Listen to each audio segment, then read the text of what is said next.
Welcome, everybody. Welcome to the Legendarium Podcast and the first of our Redwall series of episodes. I believe we're doing 3 of these. I am Craig, your host. I'm joined by Ken. Hey, Ken. Hey there. How's it going? Ken's internet connection is a thing of beauty right now, so we'll see if the delay ends up being too much. But we're also joined by a special guest. You know her as Befuddled Panda, and you will continue knowing her as Befuddled Panda because I'm not going to tell you her name. Hi, Panda. Hello, Craig. Hi, Ken. Hello. So I just get joy. Here's the deal. Panda. I get joy people from you wondering what's calling me going on. Panda. I'm sorry. It's a great nickname, frankly, and so I'm almost sorry that I do know your real name. I wish that all I knew was Panda. But I'm anyway, actually glad I don't, and I wish that I had a call sign. So, but not one that Craig gave me because heaven forbid what that would be. So here's what we're doing today. This is the first of our GoFundMe episodes. So for those who might recall, several months ago we got on GoFundMe and did a fundraiser for the meetup next year that is happening here in Salt Lake City. It's going to happen the weekend of February 23rd, 24th. I think that's the Friday, Saturday, so maybe it'll be Saturday, Sunday. More details will be forthcoming, but we're going to be doing that meetup here in Salt Lake. If you are able, if you're in the area already, great. We would love to see you. If you're able to get here, please get here. Meet all of these wonderful friends that you've made on Discord, or going back to the Reddit days, or gasp in horror, the Facebook days. But anyway, I know that it's a really fun community we've got here, and there will be many of us meeting up in Salt Lake. So we hope to see you there. That's what the GoFundMe was about. But the way we ran the fundraiser was every dollar someone submitted was one vote that they could submit for their preferred series or book that we would read next. And so many of you voted. Much was raised. Thank you very, very much to all those of you who gave. But Redwall came out on top. So we're going to be doing 3 Redwall books, followed by A Wrinkle in Time, followed by A Game of Thrones. Now, let me ask you, what's the opposite of Redwall? It's A Game of Thrones. So we're going to be kind of running the gamut here. Anyway, but in addition to that, I've invited any patrons who would like to participate in these episodes to do so. So that is why Panda is here. So thank you very much, Panda. We are glad that you're a patron, but also glad that you had the guts to jump on and talk books with us. I guess it probably doesn't take guts anymore because you do the Green Team podcast, which people should check out. Yes, thank you for plugging the Green Team. Yeah, no, absolutely. You guys are just finishing up, and I'm going to say this right, Malazan. Yeah. You guys have been doing Malazan for months now, long time. Years, A year and a actually. half? 2 years, something? It's over 2 years. Yeah, I mean, hey, you're preaching to the choir. It takes a while. So yeah, people can check out, if you just go on your podcatcher and search Green Team, you'll find it. They have a similar logo to us. So you'll find Green Team there. Okay.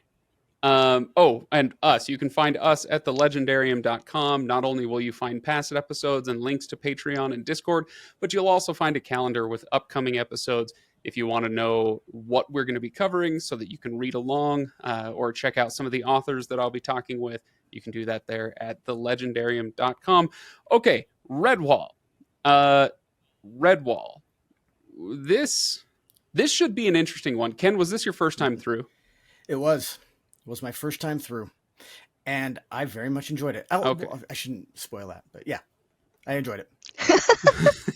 Panda, this was not your first time through, but it was your first time in 20 years or something, right? Pretty much, yeah. Yeah. Okay. Yeah, it was the same for me. I wore these books out as a kid, between the ages of like 9 and 15 or something. I didn't read all of the Redwall books, but the ones that we had on our shelves, maybe like 10 of them or something. I wore those things out. But this is my first time coming back in literally 20 years at minimum. So it felt familiar, like an old shoe, but a shoe that's been in the back of your closet for a long, long time. And you forgot it existed for a while. So that was my experience. Anyway, it's shoe. It's a 1986 book by, and this is just like Malazan, I need to get this right, by Brian Jakes. Oh my goodness. Brian Jakes. And I know that I know it's weird for people who don't know that because it looks French. But the thing is, I was thinking about this, you guys. This book is so thoroughly English that, and this is pure conjecture, I have no other evidence for this, but it's so thoroughly English that I think that he kind of had an anti-French bent. And he's like, well, I'm not going to go by Brian Jacques. That's way too French. It's Jakes. Thank you very much. I don't know. There's my headcanon, right? Mm-hmm. A little friendly and sometimes less than friendly rivalry between the English and the French. It's all fun, at least from this side of the pond. Okay, so 1986 novel by Brian Jakes about anthropomorphized forest creatures in a swashbuckling medieval adventure. But Ken, do you have an actual recap for us? I have an actual recap. Yeah. Anyway, I was going to say something funny, but no, I actually have a recap. So Redwall follows the adventures of residents of the conveniently named Redwall Abbey and one particularly precocious young field mouse named Matthias. He's an apprentice at the pacifistic Abbey, but what he really wants to be is a Jedi like his father before him. I mean, he wants to be a warrior mouse monk like Martin the warrior who founded the Abbey. And it's a good thing, too, because the Abbey gets besotted by the evil Clooney the Scourge. I wish I had the flashlight. Besought. I'm going to go with besieged on this one. Whatever. Well, besought first and then besieged. We're getting that. I do not think this word means what you think it means. It gets sat upon by Clooney the Scourge and his evil band of rats who want to take Redwall for his very own. So off Matthias goes with his kindly elderly guardian or guide Methuselah to find the sword of Martin the warrior and protect the Abbey. In the process, he meets friends, makes enemies, kills enemies. One snake enemy named Asmodeus, who he has to kill to get the sword. Brings the sword, fights against the siege of Clooney, kills Clooney, marries the girl rat. There you go, or the girl mouse. And they have a baby. Girl mouse. We're going to talk about the very, very neat divisions of animal types as we go through this.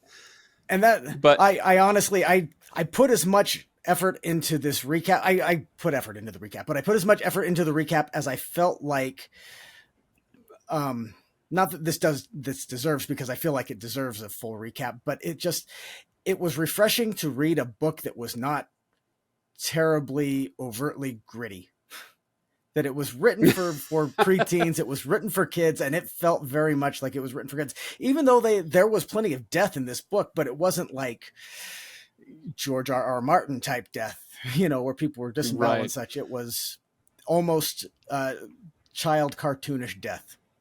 Ken, you said you enjoyed it, right? I really did. I enjoyed this book a lot.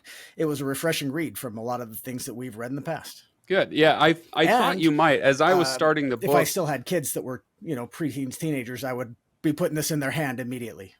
So, yeah, Ken, your connection sucks. We'll see. We'll see how this episode goes. But we'll do the best we can. But I was going to say, Ken, I was like, I don't know, a third of the way through the book, if that, when there's the scene where the rats are climbing a tree. They're going to put a plank across over to the Abbey, and climb across the plank and invade the Abbey that way. That's their master plan. It doesn't go well, and the plank gets kicked down, and they fall from the top of this elm tree. I think it was an elm. Anyway, and the leader gets badly injured and gets carted off. But then there are two other rats that fall down, and one of them takes advantage of the situation. He wants to off the other guy who's now injured on the ground. He goes over, stands on his neck until he dies. And, some characters see this. and it's a murder has been done, in that very kind of childlike writing fashion.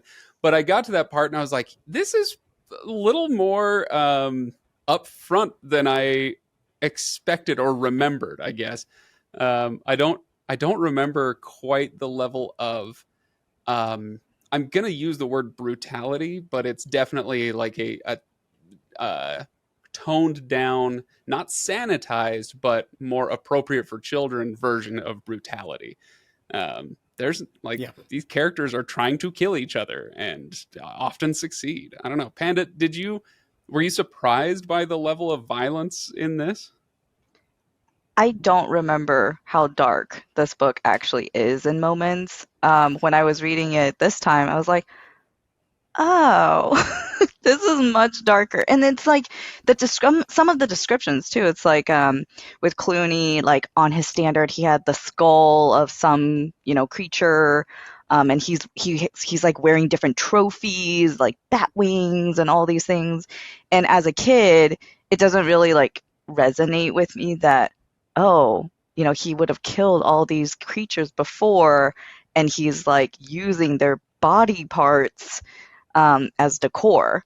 And yeah, I think like as a kid, you just don't really get that. And I think that's okay.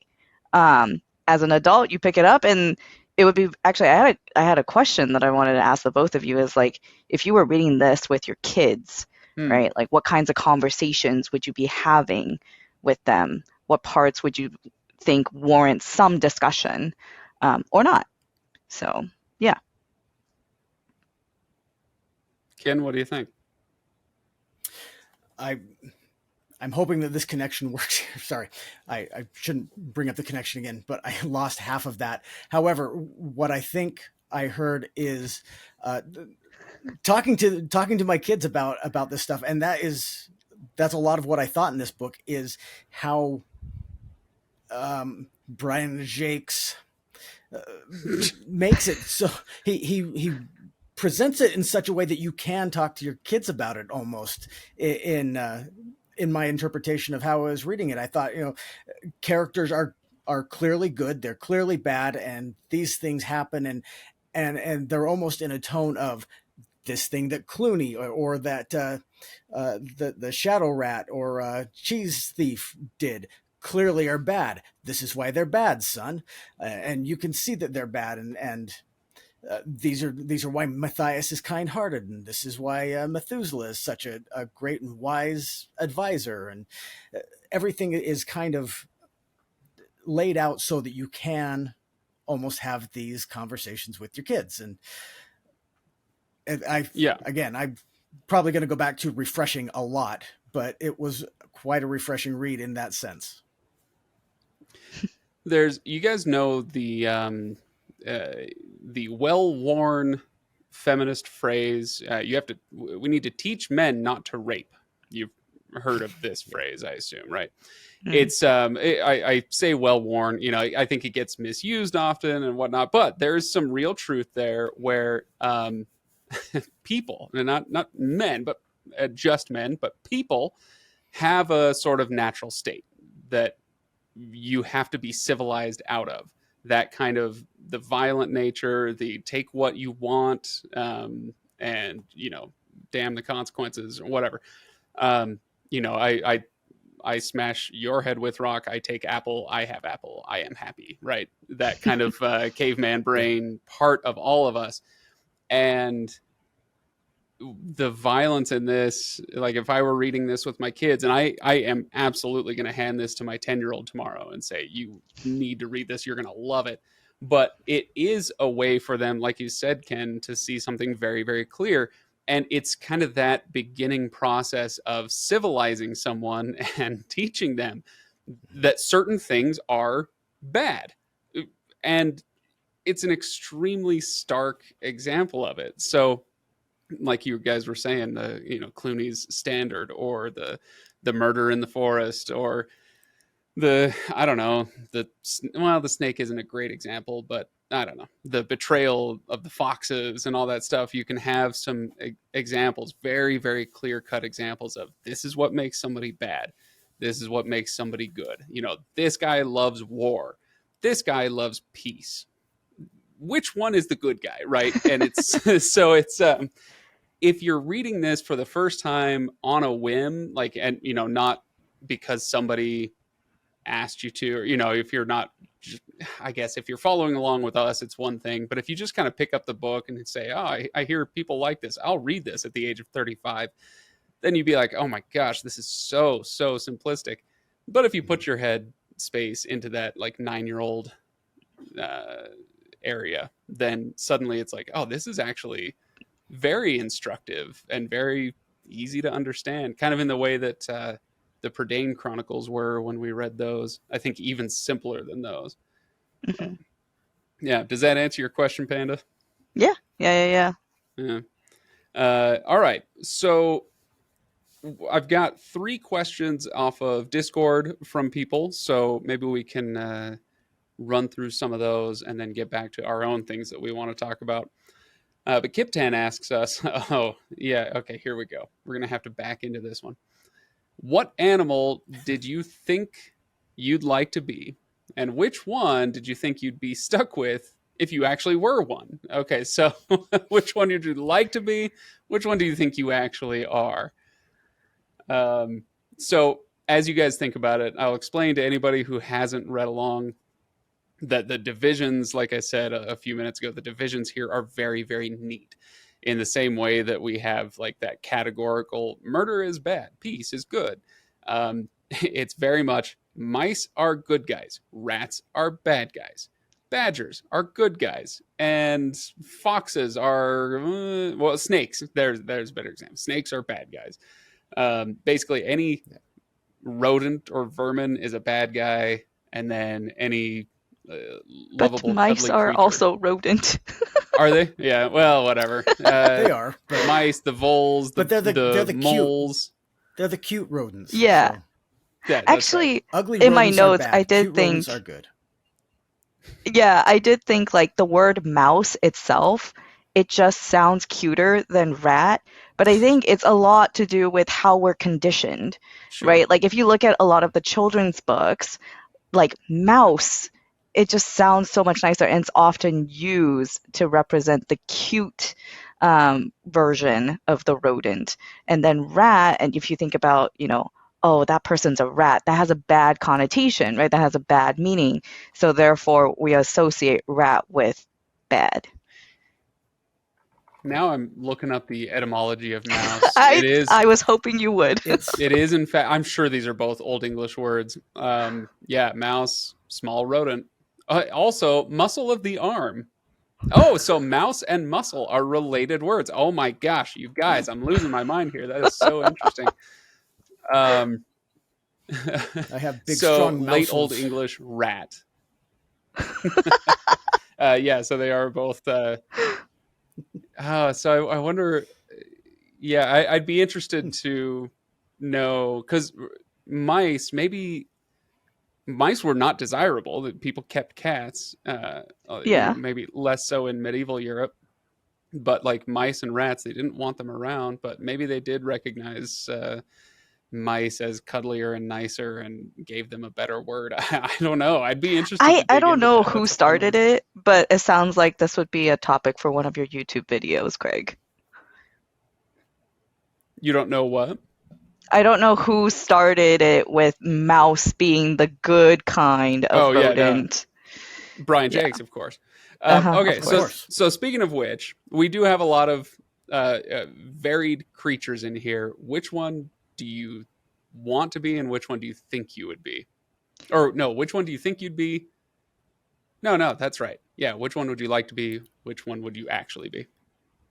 I would like to be a badger, but I would probably be a hare or a rabbit.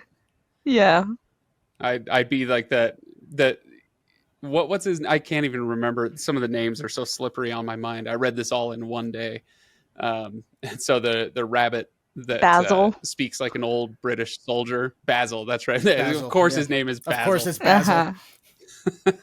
Because it's very like 19th century kind of colonialist army, good old boy, British officer speech. He was a fun character. Here's a tangent for I you. think Just like the Great Mouse Detective, there's the Mouse, Basil, and Ratigan. Mice and rats, British. Yes. It all ties in. Tangent over. Yes. All right. That's a What good do you point. got, Panda? I would like to be Warbeak, the sparrow, the baby sparrow. But I think in reality, I would be more like Cornflower. So. Oh, she's so sweet.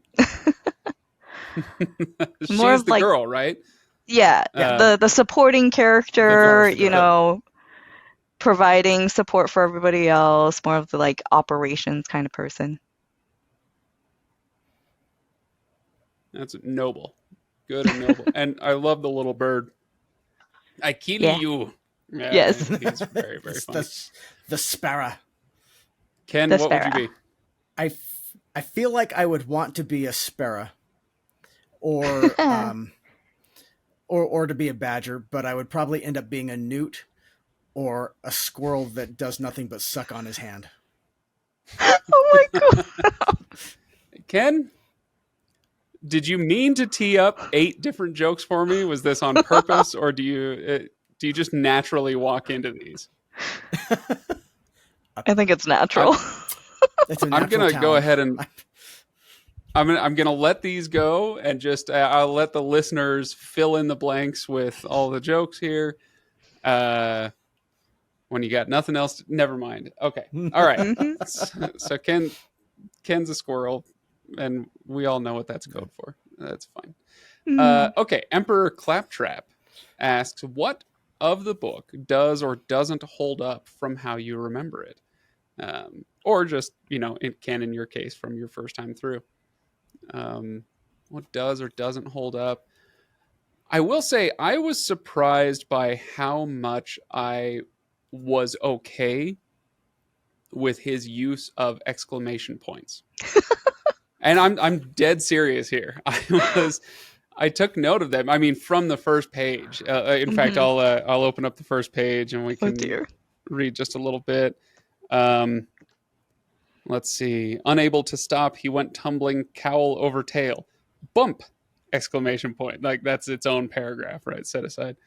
The young mouse squealed in dismay. He rubbed tenderly at his damp, snubbed nose while slowly taking stock of where he had landed, directly at the feet of Abbot Mortimer! Exclamation point. And if this were a book for adults, I would be rolling my eyes so hard at the bumps. A lot of onomatopoeia, a lot of exclamation points. But it's not. It's for kids, and this is it's a great way to signal emotion to them outside of just the words that you're using. We probably don't use exclamation points enough as adults in our reading Speak and writing for outside of yourself. text, right? We all LOL exclamation point. I was gonna say, but I feel like he was a man. He was a man before his time. He would have fit in very nicely in the internet age where everybody is exclamation points all the time. Well, I was going to say, outside of texting, if it's like official writing, we're too cool to use exclamation points as adults. Or capitalization or nowadays. Oh gosh, Craig, you and I are you're not that far in age from me. I feel like we're in about the same generation. You're just a little older. But in my generation, in our professional writing, in emails at work, exclamation marks they exist, and they exist in a plenty. So I have evidence to contradict you. I guess I'm thinking more of adult books, not informal writing, but formal writing. Got it. Yeah.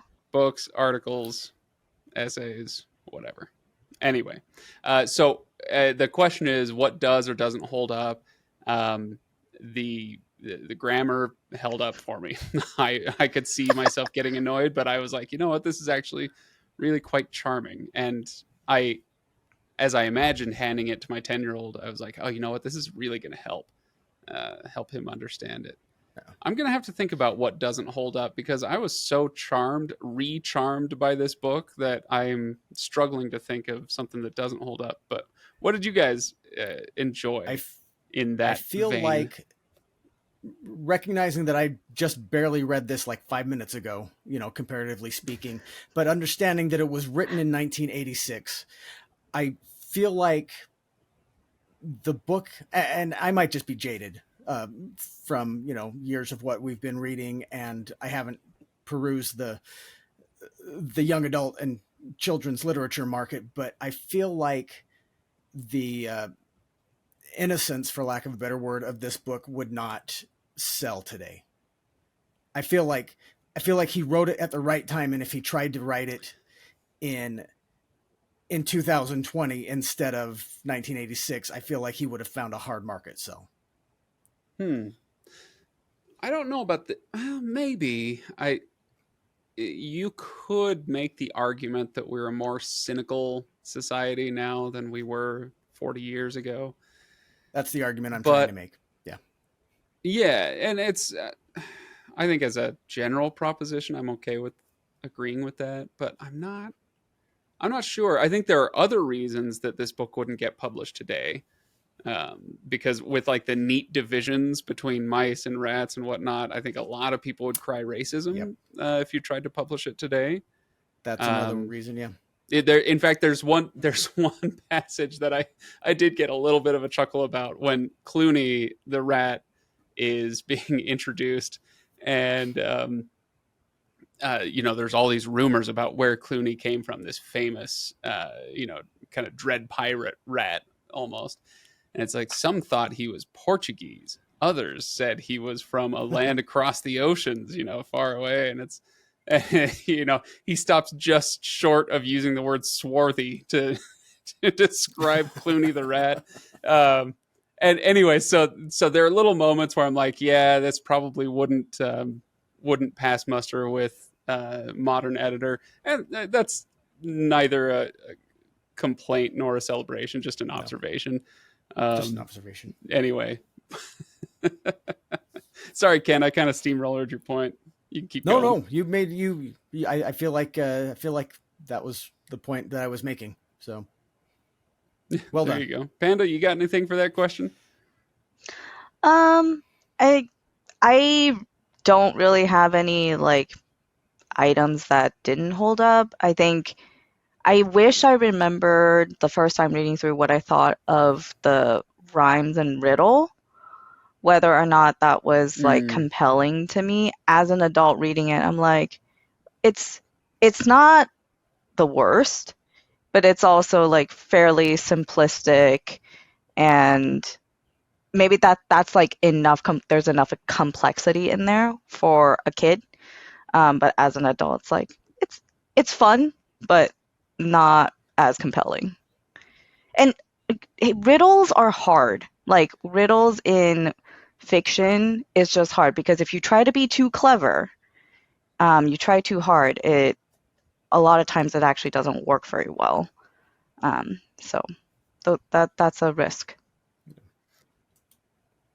Yeah, I think that kind of goes hand in hand with the point earlier about the violence being it's not sanitized, but it's a kid-friendly brutality. There's a phrase for you. I want that on a t-shirt. Kid-friendly brutality. Kid-friendly. And anyway, brutality. But with it's like everything about this book, from the plot to the mysteries to the romance with, is it Cornflower? Cornflower. Everything about it is correct and real somehow. Like, it doesn't feel false, but it feels very, very simple. So yeah, I guess if that's going to drive you crazy as a reader, then the whole book will, because everything about it is super simple. Yep. Agreed. Yeah. Speaking, Ken, you mentioned the book being published in 1986. That reminded me. I was going to make a joke. Like, if I had written a recap at the beginning, it would have been about Brian Jakes writing a 1986 novel called Redwall. It takes place in East Berlin. Oh dear.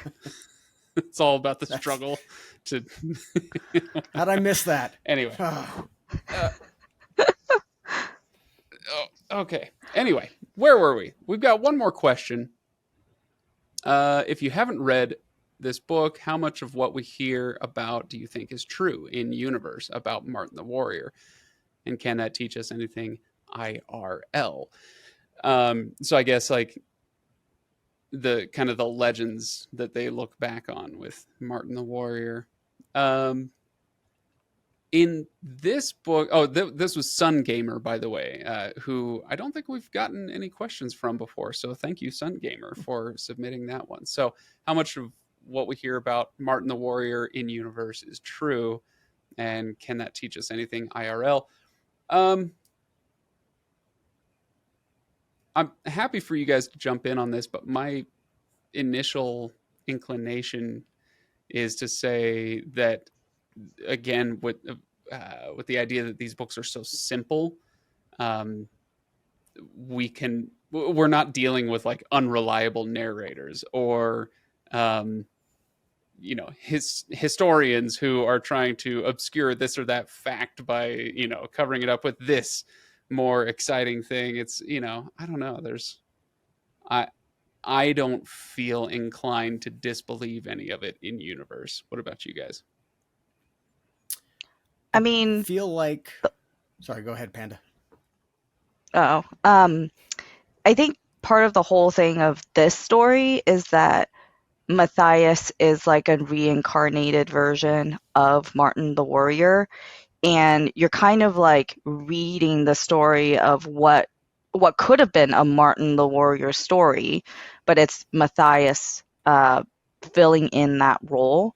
And to me, that just seems like it's a pretty plausible story. Martin probably went through something similar, with like the courage, they even said that Matthias is like probably about the same age that Martin was when he started out being a warrior.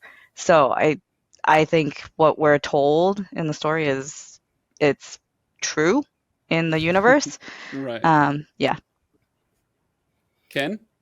I feel like I'm struggling to remember much about Martin the Warrior that I would disbelieve. I mean, apart from the fact that it's legend, and legend tends to get exaggerated through time, and the heroic moments or the prevailing lessons we're supposed to take get amplified, and the things that you want to forget about get left behind.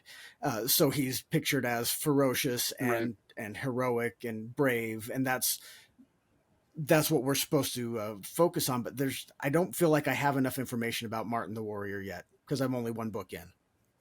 But I don't know why I wouldn't believe it. I mean,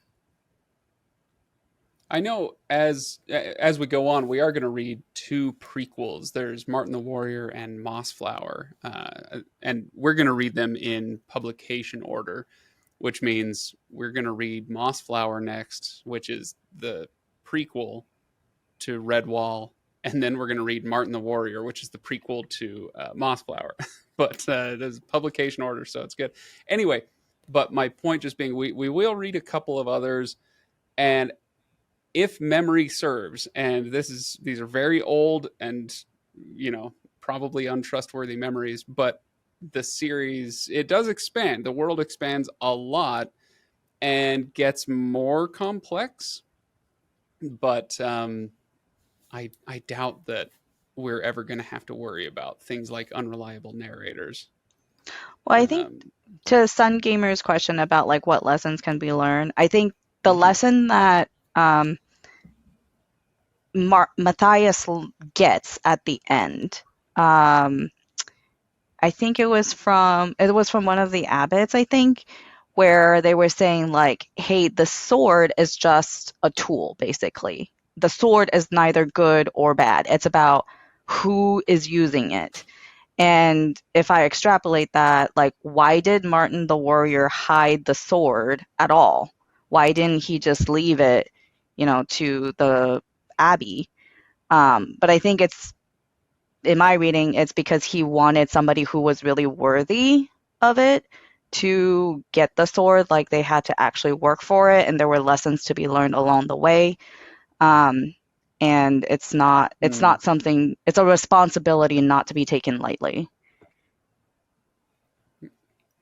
And also, the power it's was in you the whole time. one of those.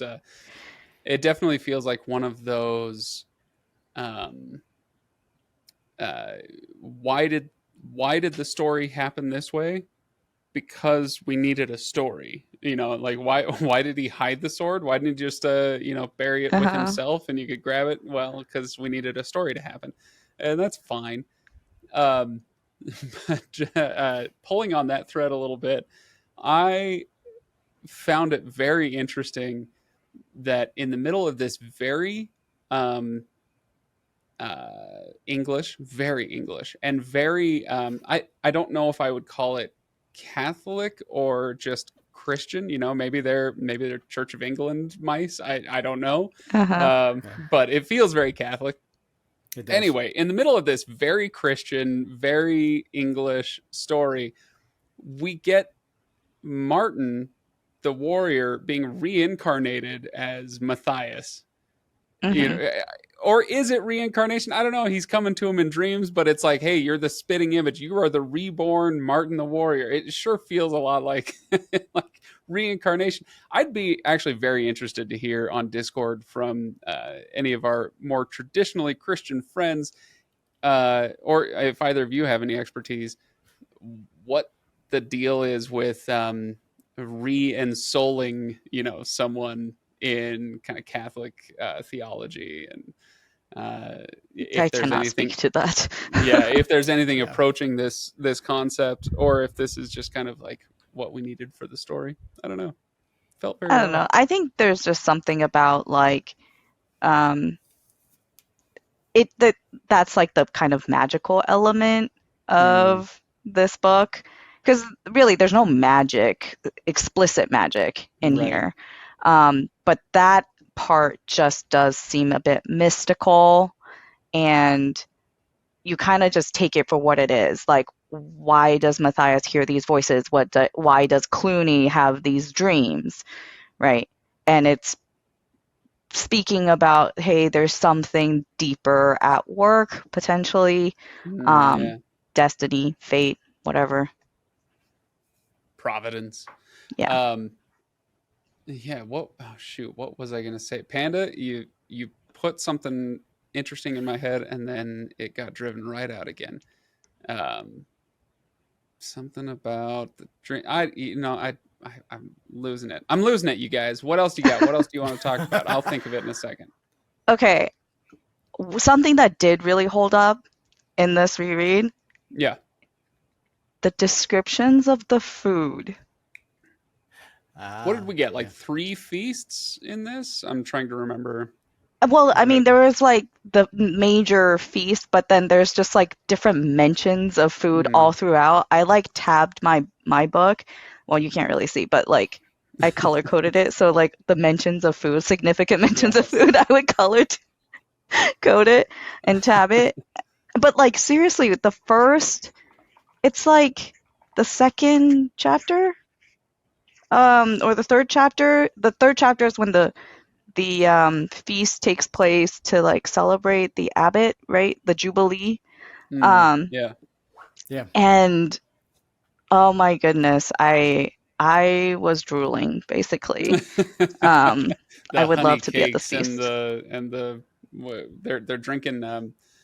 I noticed nut brown ale. The October nut brown ale, which I don't know what that is. I guess it's made from nuts, fermented nuts, but I would like to try some.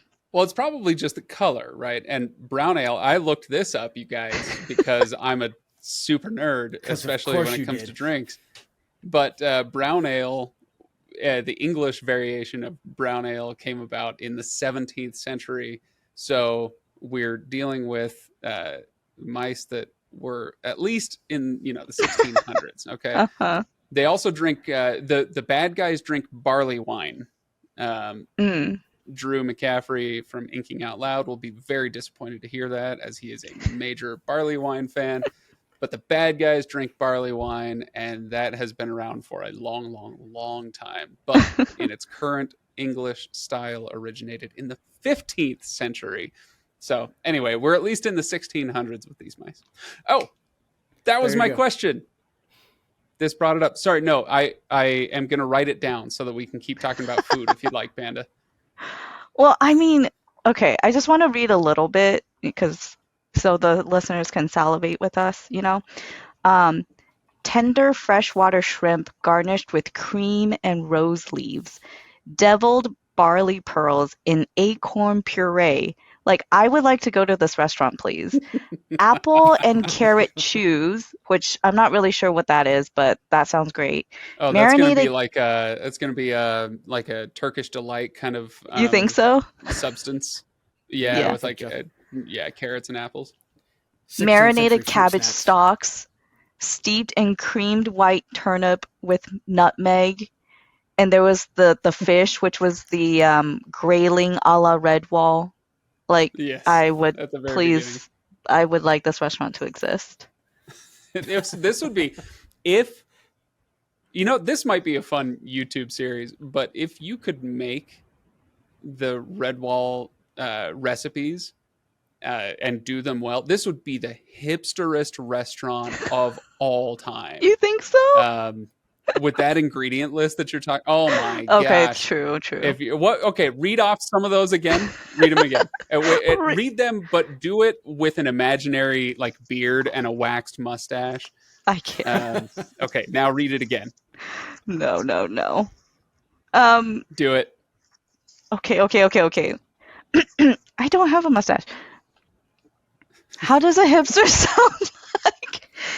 Tender freshwater shrimp garnished with cream and rose leaves, deviled barley pearls and acorn puree, apple and carrot chews, marinated cabbage stalks steeped in creamed white turnip with nutmeg. Yeah, no, it's this is straight hipster, you guys. So this is brilliant. I feel like this has been done. Hasn't there been lists or something of the best food recipes in science fiction and fantasy and stuff? And yeah, if you take that a little bit farther and actually create that restaurant. Oh yeah. There is Craig, you're on the something. Redwall cookbook on Oh my Wikipedia. Goodness, yeah. This is a real thing. It is. By Brian Jakes. It has him listed as the author. Okay. The book features numerous recipes for dishes mentioned in the Redwall series.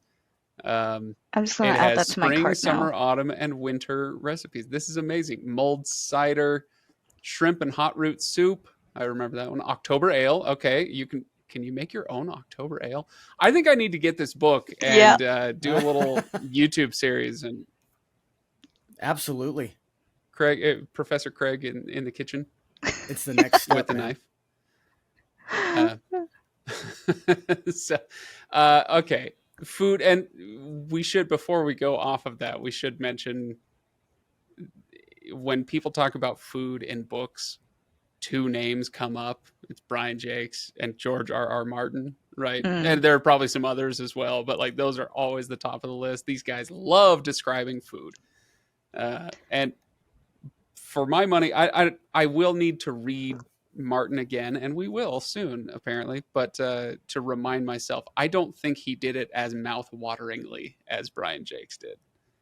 Well, I could be wrong. The Redwall series, it's more cozy. At least this book, it's more cozy.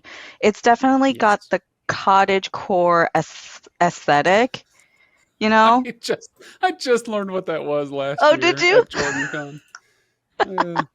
I had no idea. Yeah. This book is cottagecore. I was like, are you dressed as a character? It's just, no, I'm just cottagecore. I'm like, all right, I think I get what that is just by the word. That's great. Enlighten us here. Cottagecore. No, I won't enlighten you. Go Google it, Ken. Oh my God. All right, I'm going to go look it up. Yeah. And everybody else can do the same. It's just dressing like, I don't know. It's dressing an aesthetic. And acting and decorating. Yeah, Like, aesthetic that celebrates simple living, particularly in the countryside. Which, by the way, it's really funny when at the beginning there of you this go. episode you were talking about the like basically British versus French, um, whatever rivalry. Mm. There were parts of this book, especially when they were describing the food, that for me, because my personal experience was in the French countryside, I was thinking of the French countryside, even though it is, as you said, very British in the rest of the tone of this book. But do the Brits really eat this well? I don't know. That's a good question. Although, That's a you good know, with point. the ingredient list that you gave, it's yeah, that could be plenty British.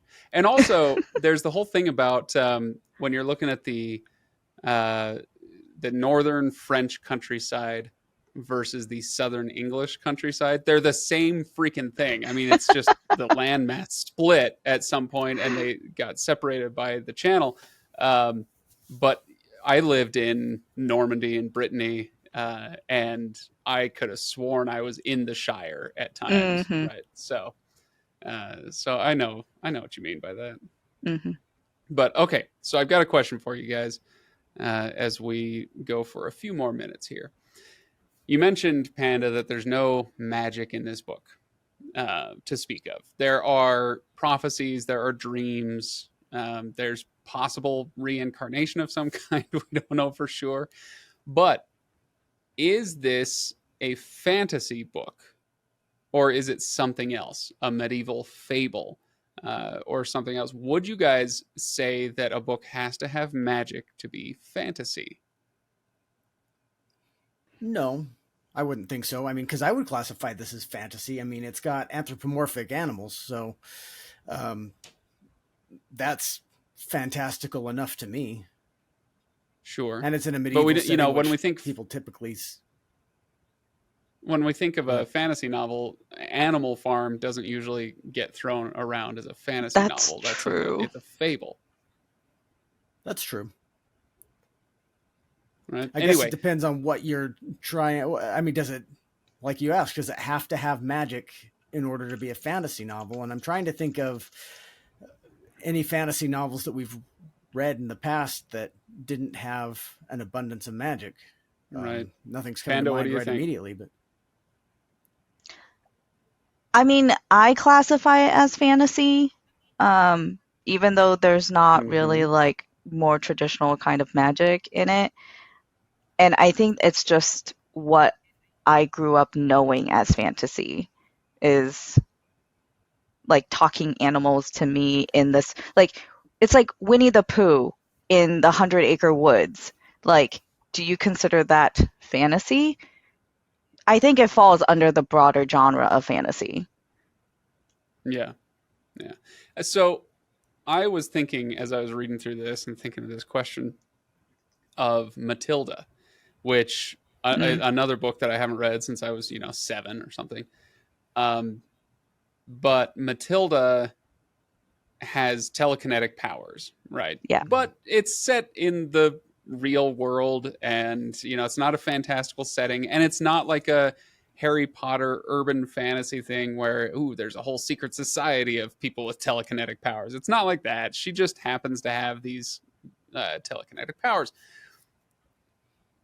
Matilda would classify in my mind as a fantasy, not necessarily because of the kinetic powers, but because it's essentially wish fulfillment Yeah. for her, for that character. It's a fantasy for a kid to be able to take on the, what do they call it, Trunchbull? I think it is. Yes.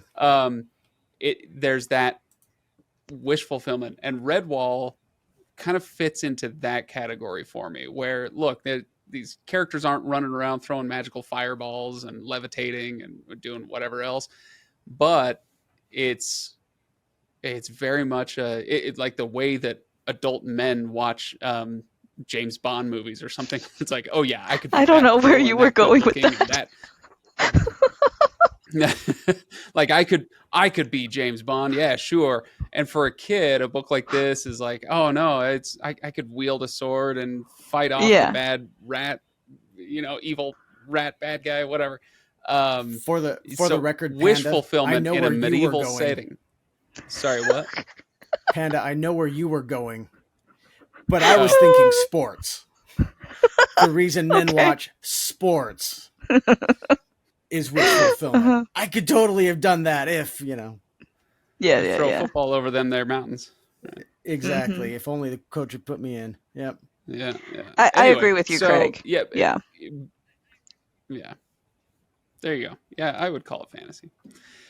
All right, we should start wrapping up, you guys. Do you have any final thoughts on Redwall? Ken, let's start with you.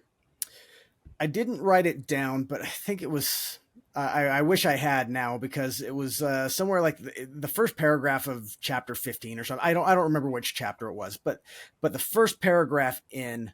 I was reading it, and I literally, rarely does this happen, but I stopped at the end of that paragraph and I went, that is good prose right there. And and you didn't I'll have to go back and look for it. I didn't write it down. I wish I had, because that was just, I was too busy, moving on. But whatever it was, I thought that the author had done a good job of writing well for since I'm me, for a juvenile mind, so it worked on you, right, Ken? It did. It really did.